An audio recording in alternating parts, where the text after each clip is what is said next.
Subscribe करिए हमारे channel target UP TET CTET को और बेल आइकन को दबाइए। हेलो फ्रेंड्स, मैं रेनू स्वागत करती हूँ आप सभी भावी अध्यापक एवं अध्यापिकाओं का आपके अपने channel target UP TET CTET में।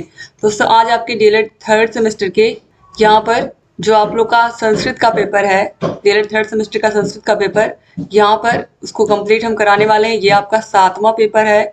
तो चलिए स्टार्ट करते हैं। संस्कृत के सबसे पहले हम बहुविकल्पी क्वेश्चंस को पढ़ेंगे और ये 2023 संस्करण है, आप देख सकते हो, बिल्कुल नया है। तो स्टार्ट करते हैं हम बहुविकल्पी प्रश्नों को सबसे पहले। और बहुविकल्पी प्रश्नों को हल करने से पहले आप सभी लोगों से रिक्वेस्ट है कि अगर अभी तक आप लोगों ने जो मैंने क्लासेस ली हैं, अगर क्लास नहीं आप पढ़ सकते हैं तो मास्टर क्लास संस्कृत की जरूर देख लीजिए, क्योंकि अगर आप चाहते हो कि संस्कृत में आपके अच्छे से अच्छे नंबर आए, 25 में 25 नंबर भी बच्चों के आते हैं अगर आप अच्छे से पढ़ के जाओगे। और ऐसे बहुत सारे बच्चे हैं जिनकी संस्कृत विषय में बैक भी लग जाती है। तो संस्कृत विषय एक ऐसा विषय है, अगर आपका तैयार है अच्छे से तो अच्छा नंबर पाओगे आप, वरना बहुत खतरनाक भी हो सकता है आपके लिए। इसीलिए मास्टर क्लास और क्लासेस को एक बार देख लीजिए। बहुत आसान भाषा में मैंने पढ़ाया है, एक बार भी क्लास को देख लोगे आप तो रटने की जरूरत नहीं पड़ेगी आपको। तो क्लासेस को देख लीजिएगा तो बहुत ही आसानी से सारी चीजें यहाँ पर आपको समझ में आएंगे, सारे क्वेश्चन समझ में आ जाएंगे, कहीं कुछ याद करने की जरूरत ही नहीं पड़ेगी। तो देखिए, पहला ही क्वेश्चन है, संस्कृत में माहेश्वर सूत्रों की संख्या कितनी है। सबसे पहली क्लास में मैंने आप लोगों को माहेश्वर सूत्र ही याद करना आसानी से बताया है, इतना अच्छे से गा करके मैंने समझाया है, बहुत ही एकदम आसान भाषा में कि आसानी से आपको सारे सूत्र याद हो जाए। सूत्रों के याद होने से आपको प्रत्याहार बनाने में बहुत आसानी होती है। तो संस्कृत में सूत्रों की संख्या, जो माहेश्वर सूत्र है, इसमें सूत्रों की संख्या 14 है। आप सभी लोगों को पता ही है, जो जिन भी प्रशिक्षुओं ने अच्छे से पढ़ा है। देखिए 2017 2022 दोनों ईयर में ये प्रश्न पूछा गया है। क्वेश्चन नंबर 2 पे आते हैं। टा का उच्चारण स्थान क्या है। तो का वर्ग से लेकर के का वर्ग, फिर चा वर्ग, फिर टा वर्ग, फिर ता वर्ग। का वर्ग का कंठ यानी कि का वर्ग, जितने भी का वर्ग जो होगा, का खा गा घा, इन सब का उच्चारण कंठ होगा। फिर चा वर्ग में चा छा जा झा, इनका उच्चारण क्या होगा, तालु होगा, तालु। ठीक है।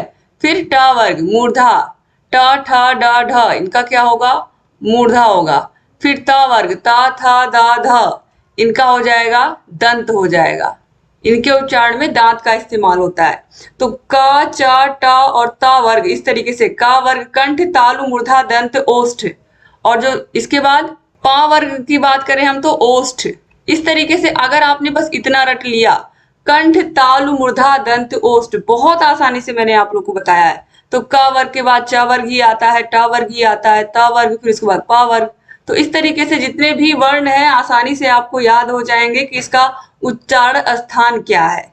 तो यहाँ पर देखिए टा का पूछा है, तो ये टा वर्ग में मूर्धा, ऑप्शन सा जो है मूर्धा सही हो जाएगा। ठीक है। तो यहाँ पर देखिए कंठ में का वर्ग के का, ख, ग और घ, इन सब का उच्चारण स्थान कंठ। तो फिर तालु आएगा चा वर्ग में, तो चा छा जा झ। फिर उसके बाद ट वर्ग मूर्धा, और देखिए मूर्धा ने यहाँ पर ओष्ठ दिया, तो ओष्ठ में कौन आएगा, पा फा बा भ, पा फा ब भ। ये सभी हम बोलते हैं इन वर्णों को तो हमारे ओठों का यूज होता है, तो इसीलिए इनका उच्चारण स्थान क्या कर दिया गया, ओठ कर दिया गया। तालु में चा छा जा झा, आप बोल के देखिए, तो चा छा जा झा को बोलने के लिए हमारे जीभ के ऊपर जो तालु है उसका इस्तेमाल होता है, जीभ जा करके तालु में सट जाती है। और जब हम का ख ग घ बोलते हैं तो हमारे गले से आवाज आती है, इसीलिए इसका कंठ है उच्चारण स्थान। तो इस तरीके से आपको समझ में आ गया होगा। तो यहाँ पर ट वर्ग का उच्चारण स्थान मूर्धा हो गया। तो कंठ तालु मूर्धा दंत ओष्ठ, तो कंठ तालु मूर्धा दंत ओष्ठ अगर लाइन से आपको ये याद है तो ये जो है का वर्ग के बाद च वर्ग आएगा। ये तो आपको का से लेके ज्ञा तक तो सबको याद ही है। अब आगे बढ़ते हैं क्वेश्चन नंबर 3 पर। कौन सा शब्द नपुंसक लिंग है, यानी कि ना तो स्त्रीलिंग है ना ही पुल्लिंग है। बालक, नदी, एतत या विद्यालय। तो यहाँ पर जो एतत शब्द है ये दोस्तों नपुंसक लिंग है। ठीक है, 2022 में ये भी पूछा हुआ प्रश्न है। क्वेश्चन नंबर 4 है, रमेश में कौन सी संधि है। अगर हम रमेश का संधि विच्छेद करते हैं तो ये होता है रमा धन ईश। क्या होता है, रमा धन ईश। तो ये होता है रमेश, और इसमें हो जाएगा दोस्तों गुण संधि। ऑप्शन नंबर बा जो है ये राइट आंसर होगा। संधि भी मैंने बहुत अच्छे से आप लोगों को पढ़ाया है, संधि समास से लेकर के कारक से लेके विभक्ति से लेके शब्द रूप, धातु रूप, दोस्तों पूरा महसूस सूत्र कुछ भी नहीं छोड़ा है। बहुत अच्छे से आप लोगों को पढ़ाया है संस्कृत। और संस्कृत ऐसी पढ़ाई है कि आप यूपी टेट, सुपर टेट, कोई भी एग्जाम होगा, आप लोग ये संस्कृत, यही संस्कृत बार बार आती है। आप लोगों की संस्कृत बहुत अच्छी तैयार हो गई होगी जिन भी प्रशिक्षुओं ने अच्छे से पढ़ लिया है। अब क्वेश्चन नंबर 5 पर आते हैं। राजपुरुष में कौन सा समास है? तो राजपुरुष में देखिए दोस्तों, यहाँ पर हो जाएगा तत्पुरुष समास। क्या हो जाएगा? तत्पुरुष समास हो जाएगा। और ये भी 2022 में पूछा हुआ प्रश्न है। क्वेश्चन नंबर 6 पर आते हैं। चतुर्मुख में कौन सा समास है? चतुर्मुख है तो यहाँ पर देखिए द्वंद्व समास भी दिया है, द्विगु समास भी दिया है, तत्पुरुष समास भी दिया है, बहुव्रीहि समास भी दिया है। इनमें से कौन सा सही है पूछ रहा है। चतुर्मुख। अब यहाँ पर आप ध्यान से देखिए, यहाँ पर चतुर्मुख 4, यहाँ पर संख्या क्या आ रही है? 4। इसका हम अगर हिंदी अर्थ देखें तो चतुर मतलब 4 और मुख मतलब मुंह, 4 मुंह। तो यहाँ पर अगर देखा जाए तो इस तरीके से यहाँ पर जो संख्यावाची शब्द होते हैं उनमें द्विगु समास होता है। लेकिन चतुर्मुख यानी कि 4 है मुख जिसके, अर्थात यहाँ पर ब्रह्मा जी की बात हो रही है। किसकी बात हो रही है? ब्रह्मा जी की बात हो रही है। तो यहाँ पर ये तीसरा अर्थ दे रहा है, इसीलिए यहाँ पर ऑप्शन नंबर द जो है ये बहुव्रीहि समास होगा। अब इसी तरीके से अगर नवरत्न होता, नवरत्न होता, या चौराहा होता, या नवरात्रि होता, ठीक है, पंचवटी, ये सब अगर होते तो वहां पर क्या होता? द्विगु समास होता। ठीक है, तिराहा होता, 3 राहों का समूह तिराहा होता तो भी वहां पर क्या होता? द्विगु समास होता। क्योंकि इन सब में यहाँ पर देखिए 9 संख्या आ रही है, यहाँ पर 4 आ रही है, यहाँ पर 3 आ रहा है, इस तरीके से। ठीक है, लेकिन यहाँ पर 4 है मुख जिसके, अर्थात ब्रह्मा जी की बात हो रही है यहाँ पर, इसीलिए यहाँ पर ऑप्शन द बहुव्रीहि समास के साथ हम जाएंगे। ठीक है, अब क्वेश्चन नंबर 7 पर आते हैं हम।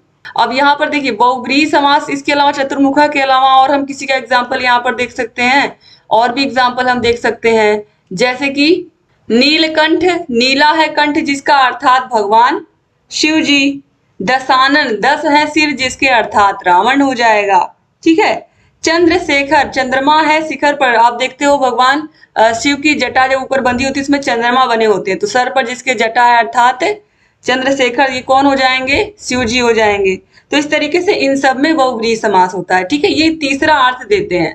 क्वेश्चन नंबर 7 बहुत बहुत इंपॉर्टेंट प्रश्न है। ये नायका में कौन सी संधि है?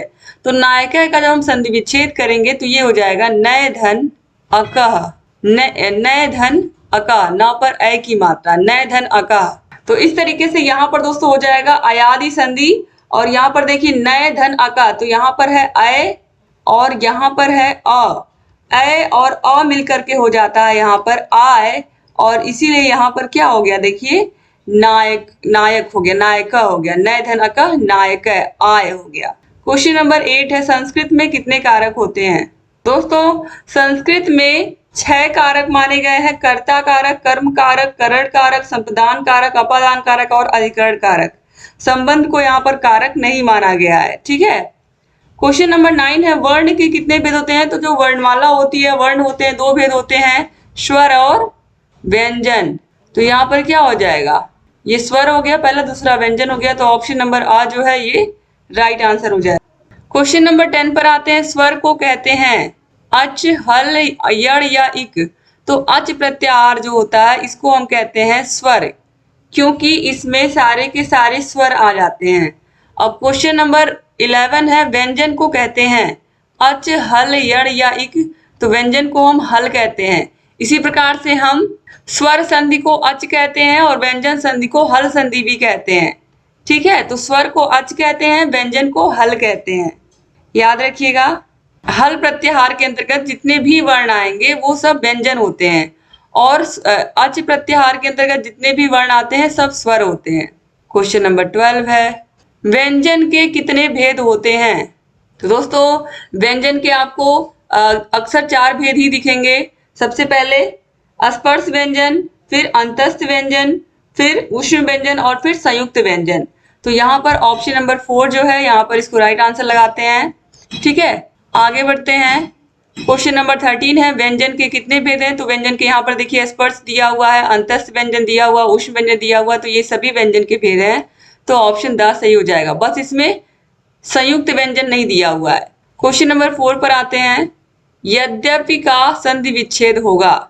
यदि धन अपि, यद धन अपि, आदि धन अपि या इनमें से कोई नहीं, तो यदि धन अपि यद्यपि हो जाएगा। क्वेश्चन नंबर 15 पर आते हैं। तथैव में संधि है, वृद्धि संधि, यण संधि, गुण संधि या अयादि संधि। तो अगर हम तथैव का संधि विच्छेद करते हैं तो ये हो जाएगा तथा धन एव, ये इसका हो गया संधि विच्छेद। अब यहाँ पर पूछा है कि इसमें कौन सी संधि है, और इसमें दोस्तों है वृद्धि संधि। ऑप्शन नंबर आ जो है वृद्धि संधि, ये राइट आंसर हो जाएगा। ठीक है, इसके बाद क्वेश्चन नंबर 16 पर आते हैं। पवनः का संधि विच्छेद होगा। पवन का संधि विच्छेद क्या होगा, यहाँ पर पूछ रहा है दोस्तों। पवन का संधि विच्छेद हो जाएगा पोधन अनह। पवन है यहाँ पर ना, तो पोधन अनह। ऑप्शन नंबर आ जो है ये सही हो जाएगा, और ये भी बहुत इंपॉर्टेंट है। पोधन अनह पवन हो जाएगा। तो यहाँ पर दोस्तों अयादि संधि होगी, इसमें याद रखिएगा। क्वेश्चन नंबर 17 पर आते हैं। रविंद्र में कौन सी संधि है। जब हम रविंद्र का संधि विच्छेद करते हैं तो रवि धन इंद्र या रवि धन इंद्र बराबर रविंद्र होता है, और यहाँ पर बड़ी ई की मात्रा हो गई इस तरीके से रवि धन इंद्र, ये इसका संधि विच्छेद हो गया। ठीक है, ये इसका संधि विच्छेद हो गया रवि धन इंद्र। अब यहाँ पर आप देखिए, यहाँ पर छोटी ई की मात्रा थी, और ये जो रविंद्र बना है इसमें क्या है, बड़ी ई की मात्रा है। इसका मतलब ये क्या हो गया, दीर्घ स्वर संधि हो गया। ऑप्शन नंबर आ जो है ये सही हो गया। क्वेश्चन नंबर 18 है। देवेंद्र में संधि है। देवेंद्र का संधि विच्छेद करेंगे तो देवधन इंद्र, देवेंद्र होगा तो यहाँ पर हो जाएगी गुण संधि। ऑप्शन आ जो है ये सही हो जाएगा। अब क्वेश्चन नंबर 19 पर आते हैं। इको यणच किस संधि का सूत्र है। सारे संधियों के सूत्र बहुत ही अच्छे से मैंने आप लोगों को याद करवाए थे। तो इको यणच, यहाँ पर आप देख ही लोगे कि यहाँ पर अंदर ही छिपा हुआ है, क्वेश्चन के अंदर ही आंसर यण संधि का सूत्र है। ऑप्शन नंबर बा जो है सही हो जाएगा, इको यणच यण संधि का। क्वेश्चन नंबर 20 में भी देखिए क्वेश्चन में ही आंसर छिपा हुआ है। आद गुणः किस संधि का सूत्र है, तो गुणा यानी कि गुण संधि। ऑप्शन नंबर आ जो है ये राइट आंसर हो जाएगा। अब क्वेश्चन नंबर 21 पर आते हैं। का वर्ग का उच्चारण स्थान है। तो अभी मैंने आपको बताया है कंठ तालु मूर्धा दंत ओष्ठ, तो का वर्ग का क्या हो जाएगा, कंठ। तो यहाँ पर ऑप्शन आ सही हो जाएगा।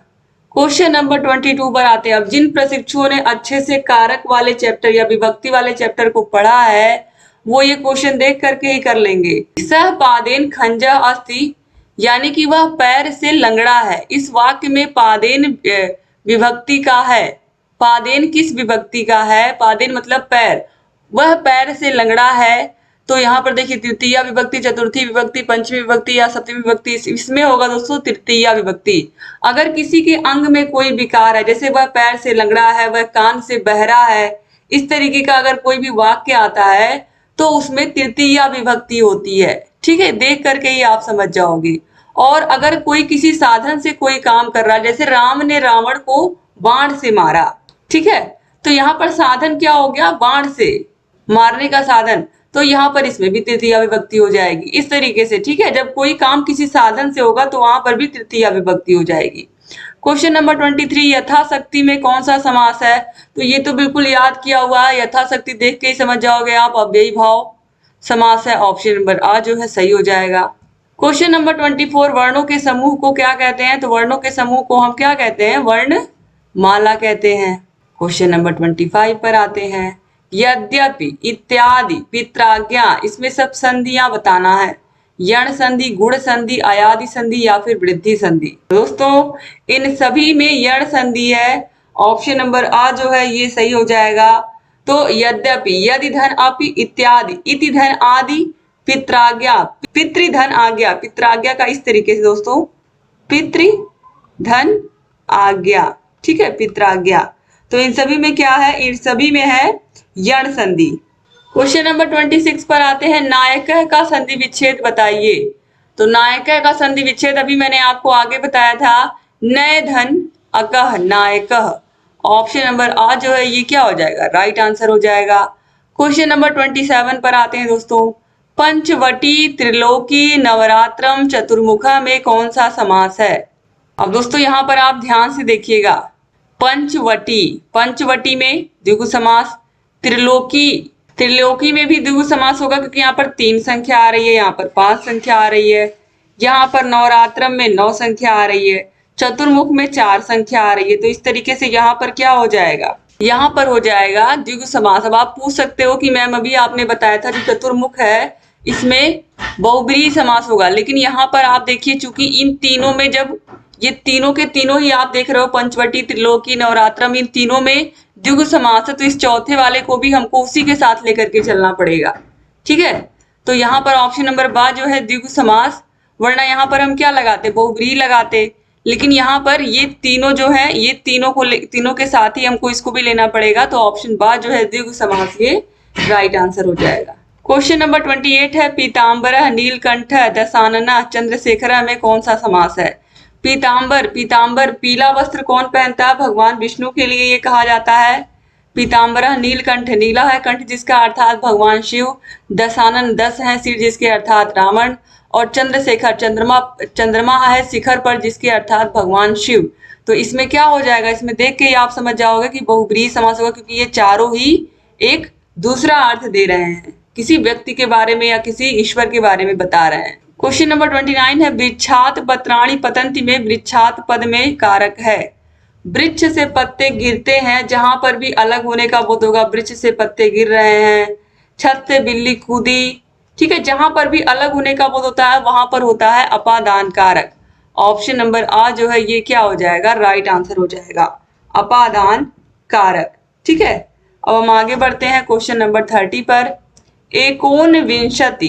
एकोनविंशति गिनती मैंने 1 से 100 तक बहुत ही आसान भाषा में आप लोगों को बिल्कुल याद करा दिया है। अगर अभी तक आपने उस वीडियो को नहीं देखा है तो गिनती वाला क्वेश्चन श्योर है कि एग्जाम में आता ही आता है, तो आप लोग प्लीज उसको देख करके जाइएगा। तो यहाँ पर आप देखिए क्वेश्चन नंबर 30 है एकोनविंशति का क्या अर्थ है, 12, 20, 40 या फिर 19। तो एकोनविंशति यानी कि एक नहीं है 20 में, एक नहीं है मतलब एक घटा देंगे 20 में से तो क्या हो जाएगा, 19 हो जाएगा। एकोनविंशति, विंशति यानी कि 20 में एक कम है, एक नहीं है, तो 20 में एक नहीं है यानी कि 19, तो ऑप्शन द जो है 19 ये राइट आंसर हो जाएगा। क्वेश्चन नंबर 31 पे आते हैं विप्राय गाम ददाति में कारक है। तो किसी को अगर कोई चीज दान की जाती है तो वहां पर होता है संप्रदान कारक, तो यहाँ पर ऑप्शन नंबर 7 जो है ये सही हो जाएगा। क्वेश्चन नंबर 32 है 63 का अर्थ है, 63 का दोस्तों अर्थ होता है 30, तो यहाँ पर ऑप्शन आ जो है ये सही हो जाएगा। क्वेश्चन नंबर 33 है गत्वा पद का प्रकृति प्रत्यय है। तो गत्वा पद का जो प्रकृति प्रत्यय है वो यहाँ पर आप देखिए ऑप्शन नंबर 1 में गम धन कत्वा, ये राइट आंसर हो जाएगा, ऑप्शन आ सही हो जाएगा। क्वेश्चन नंबर 34 पे आते हैं अंतस्थ व्यंजन कौन से हैं। तो अंतस्थ इतना ज्यादा मैंने आप लोगों को याद करवा दिया है, अंतस्थ व्यंजन या, रा, ला और वा हैं, तो यहाँ पर ऑप्शन आ सही हो जाएगा। और ऊष्म व्यंजन कौन कौन से हैं, क्वेश्चन नंबर 35 में पूछ रहा है, तो ऊष्म व्यंजन कौन कौन से हैं, तीनों श और हा, ये ऊष्म व्यंजन है, तो तीनों श और यहाँ पर देखिए हा, तो ऑप्शन द जो है सभी ये राइट आंसर हो जाएगा। क्वेश्चन नंबर 36 है का सही रूप है। का सही रूप यहाँ पर पूछ रहा है दोस्तों, तो क धन आ, का के नीचे हलंत और आ, इस तरीके से का वर्ण है, तो ऑप्शन आ सही हो जाएगा। क्वेश्चन नंबर 37 पे आते हैं क और श के मिलने से क्या बनता है। तो क और श के मिलने से छ बनता है, यहाँ पर ऑप्शन नंबर द जो है ये राइट आंसर हो जाएगा। क्वेश्चन नंबर 38 है जीवेशु मानवा श्रेष्ठा, वाक्य में जीवेशु किस विभक्ति का है। तो दोस्तों यहाँ पर आप देखिए जीवों में मानव श्रेष्ठ है, इसका अर्थ है, तो इसमें जो विभक्ति है वो हो जाएगी सप्तमी, ऑप्शन नंबर आ जो है ये राइट आंसर हो जाएगा। क्वेश्चन नंबर 39 पे आते हैं भगवती भारती भारते मातु सर्वथा में कौन सा अलंकार है। तो भा वर्ण की आवृत्ति हो रही है, जहां पर एक ही वर्ण की आवृत्ति बार बार होती है वहां पर क्या होता है, अनुप्रास अलंकार होता है, तो ऑप्शन आ सही हो जाएगा। अब क्वेश्चन नंबर 40 पर आते हैं। क्वेश्चन नंबर 40 है ऊष्म व्यंजन है, तो ऊष्म व्यंजन तीनों श और हा ही हैं, तो यहाँ पर देखिए ऑप्शन सा में दिया हुआ है तीनों श और हा, तो इस तरीके से यहाँ पर ऑप्शन सा सही हो गया। तो पूरे के पूरे 40 क्वेश्चन आप लोगों ने कंप्लीट कर लिए। दोस्तों अगर ये वीडियो अच्छा लगा होगा तो शेयर कर दीजिएगा अपने कॉलेज फ्रेंड्स को, और अगर अभी तक आपने हमारे चैनल को सब्सक्राइब नहीं किया तो सब्सक्राइब कर दीजिए। सारे विषयों के मास्टर क्लास की लिंक, क्लासेस की लिंक राजन और पवन सीरीज की पूरी वीडियोस आपको डिस्क्रिप्शन बॉक्स और कमेंट बॉक्स में मिल जाएंगी। सारे विषयों के प्रीवियस ईयर क्वेश्चन पेपर्स भी हमने सॉल्व करवाए हैं चैनल पर, वो भी मिल जाएंगे। और अगर आप चाहते हो कि आपकी तैयारी 15 दिन के अंदर हो जाए, अगर आपने कुछ भी नहीं पढ़ा है तो भी आप तैयारी कर सकते हैं हमारे ऐप के थ्रू। ऐप की लिंक आपको डिस्क्रिप्शन बॉक्स कमेंट बॉक्स में मिल जाएगी। Target UP TET CTET app को डाउनलोड कर लीजिए और इस नंबर पर कांटेक्ट कर लीजिए। आगे की जो प्रोसेस है इस पर आसानी से हम आपको बता देंगे। वहां पर आपको सारे विषयों की नोट्स मिल जाएंगे, सारे विषयों के पवन राजन सीरीज की पूरी पीडीएफ मिल जाएगी, सारे विषयों के चैप्टर वाइज टेस्ट मिलेंगे और कोई ऐड कोई प्रचार नहीं आएगा। आसानी से आप बिना डिस्टरबेंस के अपनी तैयारी को बहुत अच्छा कर सकते हैं। तो आप लोग प्लीज कांटेक्ट करिएगा और जहां कहीं कोई भी दिक्कत आ रही होगी ऐप को डाउनलोड करने के बाद आगे का जो भी प्रोसेस है तो हम आपको जरूर बताएंगे। आप हमको इंस्टाग्राम पर भी फॉलो कर लीजिए दोस्तों, और जहां कहीं कोई भी समस्या है हमसे बताते रहिए। चैनल को सब्सक्राइब कर लीजिए जिससे जो भी वीडियोस हम बनाते हैं उसका नोटिफिकेशन आपके पास समय से जाए। तो आज की वीडियो कैसी लगी कमेंट करिएगा, और वीडियो संस्कृत पूरा मैं कंप्लीट करवा दूंगी, आप बिल्कुल परेशान मत होइए। फर्स्ट और सेकंड पेपर पूरा कंप्लीट हो गया है। शैक्षिक मूल्यांकन और समावेशी शिक्षा उसकी वीडियोस आप जा करके देख लीजिए। तो चैनल से बने रहिए और सारे वीडियोस को देखते रहिए। जय हिंद दोस्तों।